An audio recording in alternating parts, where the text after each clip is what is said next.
आपका बहुत बहुत स्वागत है। आप लोग कैसे हैं? आशा आप लोग बहुत ही अच्छे होंगे। तो आइए फ्रेंड्स, आज हम लोग फिर से second inter level BSSC second inter level के लिए जो है 25 साइंस के अति महत्वपूर्ण प्रश्नों को देखते हैं। तो चलिए शुरू करते हैं। देख सकते हैं कि निम्नलिखित में से कौन सा हार्मोन जो है अग्नाशय से स्रावित नहीं होता है। तो अग्नाशय से कौन सा इसमें से हार्मोन जो है स्रावित नहीं होता है? तो बेसोप्रोसिन है। जो बेसोप्रोसिन जो है आपका अग्नाशय से स्रावित नहीं होता है। ठीक है। चलिए नेक्स्ट है कि कौन सा वे दो ग्रह है जिनका सौरमंडल के अन्य ग्रहों की तुलना में परिक्रमण विपरीत दिशा में है। यानी इसमें से कौन से दो ग्रह हैं जो अन्य ग्रह तो सही दिशा में घूमते हैं लेकिन उससे कई विपरीत दिशा में घूमते हैं। तो इसका सही ऑप्शन हो जाएगा शुक्र और अरुण हो जाएगा। क्या हो जाएगा? शुक्र और अरुण। यानी और ग्रहों से यह जो है विपरीत दिशा में घूमते हैं। ठीक है। किसी व्यक्ति का पूरा प्रतिबिंब देखने के लिए समतल दर्पण की न्यूनतम ऊंचाई होनी चाहिए। यह होनी चाहिए। बहुत ही आसान प्रश्न है। तो व्यक्ति की ऊंचाई का आधा होना चाहिए। ठीक है। चलिए नेक्स्ट है कि निम्नलिखित में से कौन सा एंजाइम ग्लूकोज को जो है इथेनॉल में परिवर्तन करने को प्रेरित करता है।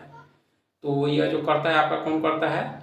जाइमेज करता है। क्या करता है? जाइमेज करता है। क्या करता है? आपके एंजाइम ग्लूकोज को जो है इथेनॉल में परिवर्तन करने को प्रेरित करता है। चलिए, ग्रहों की गति के नियम प्रतिपादित किसके द्वारा किया गया था? तो यह सबको मालूम है, केपलर के द्वारा। किसके द्वारा? केपलर के द्वारा। ठीक है। मनुष्य की आंखें किसी वस्तु का प्रतिबिंब बनाती है। किस पर बनाती है? तो यह बनाती है आपके रेटिना पर। किस पर? रेटिना पर। ठीक है। चलिए आगे है कि निम्नलिखित में से कौन सा कार्य जो है एंजाइम से संबंधित है? तो एंजाइम से संबंधित कार्य आपका कौन सा हो जाएगा? तो यह जैव उत्प्रेरक है जो शरीर में होने वाली रासायनिक प्रक्रियाओं में सहायता करता है। कौन सा? एंजाइम। ठीक है। नेक्स्ट है कि प्रकाश का रंग जो है निर्धारित होता है इसके, यानी इसमें इस ऑप्शन क्या हो जाएगा? तो हो जाएगा आपके तरंगदैर्घ्य से। यानी प्रकाश का रंग जो निर्धारित होता है आपके तरंगदैर्घ्य से। ठीक है। चलिए नेक्स्ट है कि कंप्यूटर सुरक्षा के संदर्भ में जो है क्रैकर्स किस नाम से जाने जाते हैं? तो यह जो जाने जाते हैं आप किस नाम से? तो ब्लैक हैट हैकर्स के नाम से जाने जाते हैं। ठीक है। नेक्स्ट है कि समुद्री जल को शुद्ध जल में किस प्रक्रिया द्वारा बदला जा सकता है? तो वह प्रक्रिया आपके उत्क्रमण परासरण है। ठीक है। नेक्स्ट है कि प्रदूषण युक्त वायुमंडल को निम्न में से किसके द्वारा स्वच्छ किया जाता है? तो यह जो किया जाता है आपके वर्षा के द्वारा। किसके द्वारा? वर्षा के द्वारा। ठीक है। निम्नलिखित गैस मिश्रणों में से कौन सा गैस बिल्डिंग के लिए प्रयोग किया जाता है? तो यह जो किया जाता है आपके ऑक्सीजन तथा एसिटिलीन।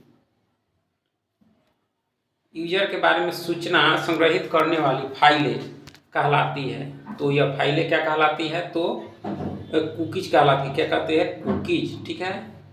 वैक्सीन सॉफ्टवेयर का प्रयोग निम्नलिखित में से किसके नियंत्रण के लिए किया जाता है? तो यह जो किया जाता है आपके वायरस की कमियां के लिए। ठीक है। नेक्स्ट, निम्नलिखित में से कौन मानव रक्त की श्वेत रक्त कणिका नहीं है आपका? जैंथोफिल। कौन नहीं है? जैंथोफिल। चलिए, ग्रीन मॉलर संबंधित है। ग्रीन मॉलर जो है वह किससे संबंधित है? तो यह संबंधित है ध्वनि प्रदूषण से। किससे है? ध्वनि प्रदूषण से। ठीक है। नेक्स्ट है कि निम्नलिखित में से किसकी मात्रा जो है अम्लवर्षा में सबसे अधिक होती है? यानी किसकी मात्रा बढ़ने से जो है अम्लवर्षा होती है? इसका कारण क्या है? तो H2SO4 है। ठीक है। साइबर लॉ की शब्दावली DOS यानी डॉस का अर्थ है। तो इसका जो अर्थ है साइबर लॉ की शब्दावली में, तो इसका जो अर्थ है आपका डिनायल ऑफ सर्विस। जैव उपचारण से तात्पर्य है। जैव उपचारण का तात्पर्य जो है क्या आपका? तो जीवों द्वारा पर्यावरण से विषैले पदार्थों का निष्कासन, उसे कहा जाता है जैव उपचारण ही बनता है। यानी DNA में उपलब्ध कौन सा यौगिक अमीनो अम्ल से नहीं बनता है? तो कौन सा नहीं बनता है? तो टायरोसिन नहीं बनता है। चलिए नेक्स्ट है कवक कोशिका भित्ति कड़ी जटिल शर्करा से बनी होती है जिसे कहते हैं, उसे क्या कहते हैं?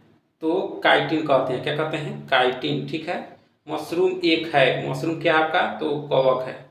डॉट एक बहुकोषीय जीव है। इसमें से कौन जो है एक बहुकोषीय जीव है? तो एगरिकस है।